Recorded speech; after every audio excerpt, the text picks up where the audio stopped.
क्या आपने कभी महसूस किया है कि लोग आपकी कद्र नहीं करते, आपकी बात को टाल देते हैं, आपको हल्के में लेते हैं? तो ये वीडियो सिर्फ आपके लिए है। आज मैं आपको ले चलूंगा उस युग में जब महान चाणक्य ने एक साधारण युवक को सम्राट चंद्रगुप्त मौर्य बनाया था। और उस दिन की कहानी सुनाऊंगा जब चाणक्य ने चंद्रगुप्त को वो 7 गुप्त नीतियां सिखाई जिनसे दुनिया आपकी इज्जत करने पर मजबूर हो जाती है। तो बने रहिए इस वीडियो के साथ, क्योंकि आज आप सीखेंगे वो चाणक्य नीति जो आपकी जिंदगी बदल देगी। पाटलिपुत्र की वो सुबह थी। सूरज की पहली किरणें गंगा के पानी पर नाच रही थीं। चंद्रगुप्त मौर्य अपने गुरु चाणक्य के आश्रम में बैठे परेशान दिख रहे थे। चाणक्य ने पूछा, वत्स, क्या बात है? तुम्हारे चेहरे पर चिंता की लकीरें क्यों हैं? चंद्रगुप्त ने कहा, गुरुदेव, कल दरबार में मैंने एक महत्वपूर्ण सुझाव दिया था, लेकिन किसी ने मेरी बात नहीं सुनी। सभी मंत्री मेरी उपेक्षा करते हैं। मुझे लगता है लोग मेरी कद्र नहीं करते। चाणक्य मुस्कुराए और बोले, वत्स, इज्जत मांगी नहीं जाती, कमाई जाती है। और आज मैं तुम्हें वो 4 चालें सिखाऊंगा जिनसे लोग तुम्हारी वैल्यू करने पर मजबूर हो जाएंगे। चाणक्य ने एक पत्थर उठाया और चंद्रगुप्त से कहा, देखो इस पत्थर को। जब तक ये जमीन पर पड़ा है कोई इसकी परवाह नहीं करता, लेकिन जिस दिन यही पत्थर मूर्ति बन जाता है तो लोग इसके आगे सिर झुकाते हैं। फर्क क्या है? फर्क है इसकी कीमत का। और आज मैं तुम्हें सिखाऊंगा कि अपनी कीमत कैसे बढ़ाओ। चाणक्य ने पहला सबक शुरू किया। पहली चाल है मौन की शक्ति। हर किसी से हर वक्त हर बात शेयर मत करो। चाणक्य ने समझाया, जो व्यक्ति अपनी हर बात सबको बता देता है उसकी कोई खासियत नहीं रह जाती। लोग उसे एक खुली किताब समझने लगते हैं और खुली किताब की कोई कीमत नहीं होती। उन्होंने चंद्रगुप्त को एक उदाहरण दिया। कल दरबार में राजा धननंदा आए थे।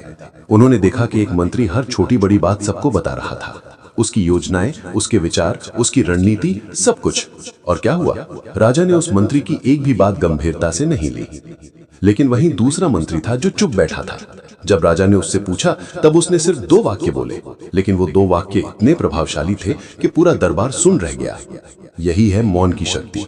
चाणक्य ने चंद्रगुप्त की आंखों में देखा और कहा, याद रखो, जो कम बोलता है उसकी बातों का वजन ज्यादा होता है। जब तुम चुप रहते हो तो लोग सोचते हैं कि तुम्हारे पास कुछ खास है, और जब तुम बोलते हो तो सब ध्यान से सुनते हैं। आज से तुम अपनी हर योजना, हर विचार, हर बात सबको नहीं बताओगे। सिर्फ वही बोलोगे जो जरूरी है, और देखना लोग तुम्हारी हर बात को कितनी गंभीरता से लेने लगेंगे। चाणक्य ने दूसरा पाठ शुरू किया। दूसरी चाल है हमेशा उपलब्ध मत रहो। जो चीज आसानी से मिल जाती है उसकी कोई कीमत नहीं होती। उन्होंने चंद्रगुप्त से पूछा, बताओ, हीरे की कीमत ज्यादा है या पत्थर की? हीरे की, गुरुदेव। क्यों? क्योंकि हीरा दुर्लभ है, कम मिलता है। बिल्कुल सही। यही सिद्धांत इंसानों पर भी लागू होता है। जो व्यक्ति हर किसी के लिए हर वक्त उपलब्ध रहता है, लोग उसे हल्के में लेने लगते हैं। उन्होंने एक कहानी सुनाई। एक बार एक वैद्य था जो गांव में हर किसी के घर दौड़ा दौड़ा जाता था। कोई भी बुलाता वो तुरंत पहुंच जाता। धीरे धीरे लोगों ने उसकी कद्र करना बंद कर दिया। वे सोचते, ये तो बेकार बैठा है, इसलिए हमारे पास आता है। लेकिन दूसरा वैद्य था जो सिर्फ निश्चित समय पर ही मरीज देखता था। उसे बुलाना मुश्किल था, और देखो क्या हुआ, लोग उसकी इज्जत करने लगे। राजा तक उसके पास जाने लगे। चंद्रगुप्त, ये नहीं कि तुम घमंडी बन जाओ, लेकिन अपने समय, अपनी ऊर्जा, अपनी उपलब्धता को वैल्यू दो। हर किसी के हर काम के लिए तुरंत मत दौड़ो। जब तुम अपने लिए समय निकालोगे, अपने काम को प्राथमिकता दोगे, तो लोग समझेंगे कि तुम्हारा समय कीमती है।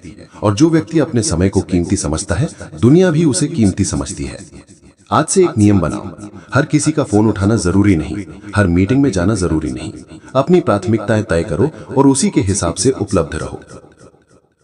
तीसरी और सबसे महत्वपूर्ण चाल, चाणक्य ने गंभीर स्वर में कहा, जहां आपका अपमान हो वहां तुरंत उस जगह को छोड़ दो। चंद्रगुप्त ने पूछा, लेकिन गुरुदेव, अगर वो जगह जरूरी हो तो? चाणक्य ने जवाब दिया, कोई भी जगह तुम्हारे आत्मसम्मान से ज्यादा जरूरी नहीं है। जो व्यक्ति अपमान सहकर भी किसी जगह पर बना रहता है, वो अपने अपमान को स्वीकार कर लेता है, और फिर लोग उसे और ज्यादा अपमानित करते हैं। उन्होंने अपनी ही कहानी सुनाई। याद है वो दिन जब राजा धननंद ने मुझे उनके दरबार से बाहर फेंकवा दिया था। उन्होंने मेरा अपमान किया था। मैं वहां रुक सकता था, माफी मांग सकता था, उनसे विनती कर सकता था, लेकिन मैंने क्या किया? मैंने तुरंत वो जगह छोड़ दी और उसी दिन प्रतिज्ञा ली कि मैं नंद वंश का नाश करूंगा। अगर मैं उस दिन वहां रुक जाता, अपमान सहता, तो आज मैं कुछ नहीं होता। लेकिन मैंने अपने आत्मसम्मान की रक्षा की। चाणक्य ने चंद्रगुप्त के कंधे पर हाथ रखा। चंद्रगुप्त, दुनिया में दो तरह के लोग होते हैं, एक वो जो अपमान सहते हैं और दूसरे वो जो अपने सम्मान के लिए लड़ते हैं। तुम्हें चुनना है कि तुम किस तरह के इंसान बनना चाहते हो। याद रखो, जब तुम अपने सम्मान के लिए खड़े होते हो तो शुरुआत में लोग नाराज हो सकते हैं, लेकिन धीरे धीरे वही लोग तुम्हारी इज्जत करने लगते हैं, क्योंकि वे समझ जाते हैं कि तुम ऐसे इंसान नहीं हो जिसे आसानी से दबाया जा सके। आज से ये नियम बनाओ, जहां तुम्हारी कद्र नहीं वहां तुम्हारी जरूरत भी नहीं। चाणक्य ने चौथा पाठ शुरू किया। चौथी चाल है, बातों से नहीं, अपने काम से अपनी कीमत साबित करो। दुनिया में दो तरह के लोग होते हैं, एक वो जो बड़ी बड़ी बातें करते हैं और दूसरे वो जो बड़े बड़े काम करते हैं। पहली तरह के लोगों को कोई याद नहीं रखता, लेकिन दूसरी तरह के लोग इतिहास बन जाते हैं। चाणक्य ने एक उदाहरण दिया। तक्षशिला में मेरे साथ एक विद्यार्थी था। वो हमेशा कहता था कि वो महान योद्धा बनेगा, महान विद्वान बनेगा। हर किसी को अपने सपनों के बारे में बताता रहता था, लेकिन उसने कभी मेहनत नहीं की। आज कोई उसका नाम नहीं जानता। लेकिन वहीं एक और छात्र था जो चुपचाप अपनी साधना में लगा रहता था। दिन रात अभ्यास करता, पढ़ता, सीखता, कभी किसी से अपने बारे में नहीं बोलता था। आज वो राजगुरु है और पूरा राज्य उसका सम्मान करता है। चाणक्य ने चंद्रगुप्त को समझाया। देखो चंद्रगुप्त, जब तुम सिर्फ बातें करते हो तो लोग तुम्हारी परीक्षा लेने लगते हैं। वे सोचते हैं, देखते हैं ये कर पाता है कि नहीं। और जब तुम उनकी अपेक्षाओं पर खरे नहीं उतरते तो तुम्हारी साख गिर जाती है। लेकिन जब तुम चुपचाप काम करते हो और फिर अपने नतीजे दिखाते हो तो लोग चौंक जाते हैं। वे सोचते हैं, वाह, इसने तो हमारी सोच से भी ज्यादा कर दिया। और तब तुम्हारी कीमत बढ़ जाती है। मैं तुम्हें एक सूत्र देता हूं, कम कहो, ज्यादा करो और सबसे ज्यादा दिखाओ। अपने मुंह से अपनी बड़ाई मत करो, अपने काम को तुम्हारी बड़ाई करने दो। जब कल दरबार में जाओ तो अपनी योजनाओं के बारे में लंबा चौड़ा भाषण मत दो। बस एक छोटा सा प्रस्ताव रखो और फिर उसे अमल में लाकर दिखाओ, और देखना कैसे सब तुम्हारी इज्जत करने लगते हैं। पांचवी चाल, चाणक्य ने कहा, अपनी सीमाएं स्पष्ट करो। लोगों को बताओ कि क्या स्वीकार्य है और क्या नहीं। चंद्रगुप्त ने पूछा, लेकिन गुरुदेव, अगर लोग नाराज हो गए तो? चाणक्य मुस्कुराए। जो लोग तुम्हारी सीमाओं से नाराज होते हैं वे असल में तुम्हें नियंत्रित करना चाहते हैं, और जिसे नियंत्रित किया जा सके उसकी कोई इज्जत नहीं करता। उन्होंने समझाया, देखो, एक राजा की सीमाएं होती हैं। कोई भी उसके महल में जब चाहे नहीं घुस सकता। समय तय होता है, नियम होते हैं, और इसीलिए लोग राजा का सम्मान करते हैं। लेकिन एक सामान्य व्यक्ति जिसकी कोई सीमाएं नहीं, जो हर किसी को हर काम की इजाजत देता है, उसे कोई गंभीरता से नहीं लेता। चाणक्य ने चंद्रगुप्त को बताया, तुम्हें सीमाएं बनानी होंगी, जैसे तुम किस समय उपलब्ध हो, किस समय नहीं, कौन सी बातें तुम सुनोगे, कौन सी नहीं, कैसा व्यवहार तुम स्वीकार करोगे, कैसा नहीं। मैं तुम्हें एक उदाहरण देता हूं। कल एक आदमी दरबार में आया और राजा से बेहद बेअदबी से बोला। क्या राजा ने उसे सुना? नहीं। राजा ने तुरंत उसे दरबार से निकलवा दिया। क्यों? क्योंकि राजा की सीमाएं स्पष्ट हैं। अब तुम्हें भी यही करना है। अगर कोई तुम्हारे साथ बेइज्जती से पेश आता है तो तुरंत उसे रोको। कहो, मैं इस तरह की बातचीत को स्वीकार नहीं करता। अगर कोई तुम्हारे समय का सम्मान नहीं करता तो उसे बताओ कि तुम्हारा समय कीमती है। अगर कोई तुम्हारी मेहनत को हल्के में लेता है तो उसे समझाओ कि तुम्हारे काम की कीमत है। चाणक्य ने चंद्रगुप्त की आंखों में देखा। चंद्रगुप्त, याद रखो, लोग तुम्हारे साथ वैसा ही व्यवहार करेंगे जैसा तुम उन्हें करने दोगे। अगर तुम अपनी सीमाएं नहीं बनाओगे तो लोग तुम्हें जितना चाहें उतना इस्तेमाल करेंगे। लेकिन जब तुम अपनी सीमाएं स्पष्ट करोगे तो लोग समझ जाएंगे कि तुम्हारे साथ खिलवाड़ नहीं किया जा सकता।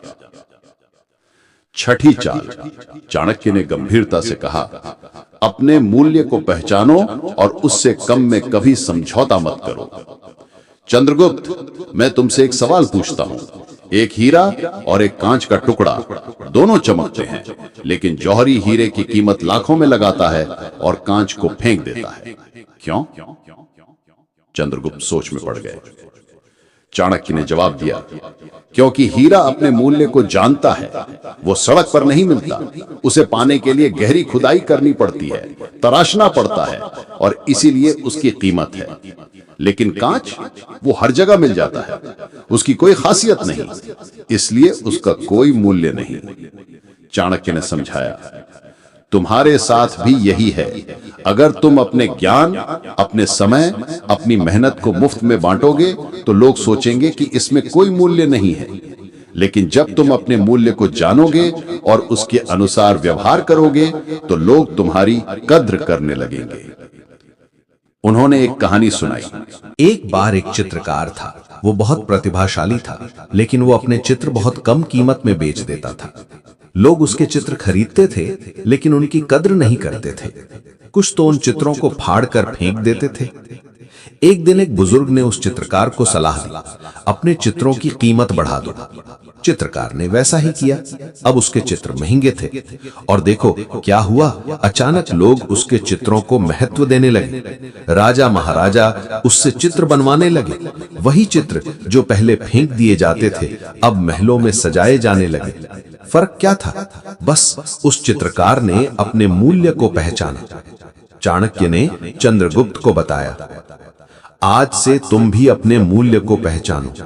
तुम्हारे पास ज्ञान है, कौशल है, प्रतिभा है, इसे हल्के में मत लो। जब कोई तुमसे कुछ मांगे तो देखो कि वो तुम्हारी कीमत समझता है या नहीं। अगर कोई तुम्हारा समय बर्बाद करता है तो उसे रोको। अगर कोई तुम्हारी मेहनत का फायदा उठाना चाहता है तो सावधान रहो। अपने मूल्य से कम में कभी समझौता मत करो।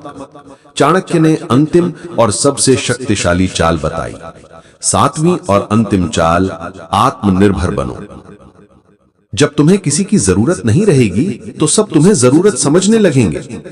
चंद्रगुप्त, दुनिया का ये सबसे कठोर सच है। लोग उसी की कद्र करते हैं जिसे उनकी जरूरत नहीं होती, और जो जरूरतमंद होता है उसका फायदा उठाया जाता है। चंद्रगुप्त ने पूछा, लेकिन गुरुदेव, इंसान सामाजिक प्राणी है, हमें दूसरों की जरूरत तो पड़ती ही है। चाणक्य ने समझाया, जरूरत और निर्भरता में फर्क है। जरूरत का मतलब है सहयोग, लेकिन निर्भरता का मतलब है कमजोरी। जब तुम किसी पर निर्भर हो जाते हो तो तुम्हारी कीमत घट जाती है। उन्होंने एक गहरा उदाहरण दिया। देखो उस पेड़ को, वो जमीन से पानी लेता है, सूरज से रोशनी लेता है, हवा से ऑक्सीजन लेता है, लेकिन क्या वो निर्भर है? नहीं, वो खुद मजबूत है, अपनी जड़ें गहरी हैं, और इसीलिए लोग उस पेड़ के नीचे छाया के लिए आते हैं, फल के लिए आते हैं। लेकिन एक बेल को देखो, वो दूसरे पेड़ पर चढ़ती है, उसी का सहारा लेती है, और जिस दिन वो पेड़ गिर जाता है, बेल भी खत्म हो जाती है। यही फर्क है आत्मनिर्भरता और निर्भरता में। चाणक्य ने चंद्रगुप्त के कंधे पर हाथ रखा। चंद्रगुप्त, तुम्हें आत्मनिर्भर बनना होगा, हर क्षेत्र में, भावनात्मक रूप से, आर्थिक रूप से, सामाजिक रूप से। भावनात्मक रूप से आत्मनिर्भर का मतलब है कि तुम्हारी खुशी किसी और पर निर्भर नहीं होनी चाहिए, तुम अकेले भी खुश रह सको। आर्थिक रूप से आत्मनिर्भर का मतलब है कि तुम अपने खर्चे खुद उठा सको, किसी के आगे हाथ नहीं फैलाना पड़े। सामाजिक रूप से आत्मनिर्भर का मतलब है कि तुम्हारी पहचान किसी और से नहीं, तुम्हारे अपने कामों से हो। जब तुम आत्मनिर्भर हो जाओगे तो एक अद्भुत बात होगी, लोग खुद तुम्हारे पास आएंगे, वे तुम्हारी सलाह मांगेंगे, तुम्हारी मदद चाहेंगे, तुम्हारा साथ चाहेंगे, क्योंकि दुनिया आत्मनिर्भर लोगों का सम्मान करती है। तो चंद्रगुप्त, ये हैं वो 7 चालें जिनसे लोग तुम्हारी कद्र करने लगेंगे। याद रखो इन्हें। पहला, मौन की शक्ति, कम बोलो, ज्यादा वजन रखो। दूसरा, अपनी उपलब्धता घटाओ, हीरे की तरह दुर्लभ बनो। तीसरा, आत्मसम्मान की रक्षा करो, जहां इज्जत नहीं वहां तुम भी नहीं। चौथा, काम से बोलो, बातों से नहीं, कर्म से अपनी कीमत साबित करो। पांचवा, सीमाएं बनाओ, स्पष्ट करो कि क्या स्वीकार्य है। छठा, अपने मूल्य को जानो और उससे कम में समझौता मत करो। 7वां, आत्मनिर्भर बनो। जब तुम्हें किसी की जरूरत नहीं रहेगी, सब तुम्हें जरूरत समझेंगे। चंद्रगुप्त ने झुककर प्रणाम किया। धन्यवाद गुरुदेव, आज आपने मेरी आंखें खोल दी। अगले दिन दरबार में चंद्रगुप्त ने इन नीतियों को अपनाया। वे चुप रहे जब जरूरत नहीं थी, बोले तो ऐसा बोले कि सब सुन्न रह गए। उन्होंने अपनी सीमाएं स्पष्ट की और धीरे धीरे एक एक करके सभी मंत्री, सभी सैनिक, सभी लोग चंद्रगुप्त की इज्जत करने लगे। और आज इतिहास में चंद्रगुप्त मौर्य का नाम स्वर्णाक्षरों में लिखा है, क्योंकि उन्होंने चाणक्य की इन 7 नीतियों को अपने जीवन में उतारा। तो दोस्तों, ये थी चाणक्य की वो 7 गुप्त नीतियां जो आपकी जिंदगी बदल सकती हैं। अब सवाल ये है कि क्या आप इन्हें अपनाएंगे? याद रखिए, इज्जत मांगी नहीं जाती, कमाई जाती है। और ये 7 चालें आपको वो रास्ता दिखाती हैं जहां दुनिया आपकी कद्र करने पर मजबूर हो जाती है। अगर आपको ये वीडियो पसंद आया तो लाइक करना ना भूलें और अपने उन दोस्तों के साथ जरूर शेयर करें जिन्हें लोग हल्के में लेते हैं। कमेंट में बताइए कि आप इनमें से कौन सी चाल सबसे पहले अपनाएंगे। और हाँ, चैनल को सब्सक्राइब करना ना भूलें, क्योंकि अगले वीडियो में मैं लाऊंगा चाणक्य की वो नीतियां जो आपको सिखाएंगी कि सामने वाला झूठ कह रहा है या नहीं। तब तक के लिए धन्यवाद।